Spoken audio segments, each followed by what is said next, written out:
Society আমরা জানি যে এর আগেও অনেক প্রাকৃতিক দুর্যোগ রয়েছে। করোনাকালীন সময়েও বন্ধুরা ওয়েলফেয়ার সোসাইটি অনেক সাহায্য সহযোগিতা করেছে সাধারণ জনগণের সাথে মিশে। এবং আজকে যে বন্যাতে আজকের এই দিনে আজকে 1,02,000 টাকা অনুদান দিয়েছে বন্ধু সোশ্যাল ওয়েলফেয়ার সোসাইটি। এরকম করে সব সময় সর্বক্ষণ আমাদের প্রতিষ্ঠান আমাদের পাশে এবং সাধারণ জনগোষ্ঠীর মাঝে ট্রান্সফারটা করে আসছে এই পর্যন্ত। আমরা কাজ করছি হিজড়া জনগোষ্ঠীর জীবনমান উন্নয়ন নিয়ে। আসলে আমরা সবসময় চেষ্টা করেছি যে দেশের প্রান্তিক যে জনগোষ্ঠী আছে তাদের সাথে থাকার জন্য, কিন্তু এখন আসলে যে সিচুয়েশনটা তৈরি হয়েছে এটা একটা প্রাকৃতিক দুর্যোগ।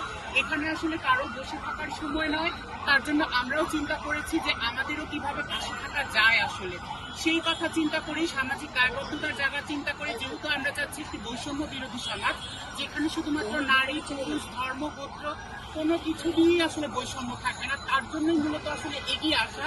এবং এই কাজটার মাধ্যমে আসলে আমরা দেখাতে চাই যে সমাজের আর 5টা মানুষের মতো আমরা যারা হিজড়া জনগোষ্ঠী আছি তারাও আসলে এগিয়ে যেতে পারবো।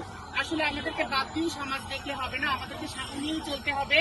আমরাও সমাজের একটি অংশ। আমরা চাই অন্তর্বর্তীকালীন যে সরকার এসেছেন তিনি অবশ্যই আমাদেরকে ঠিক দৃষ্টি আকর্ষণ করবেন, আমরা যাতে সমাজে আরো এগিয়ে যেতে পারি এবং সবার সাথে আসলে কাঁধে কাঁধ মিলিয়ে যাতে কাজ করতে পারি।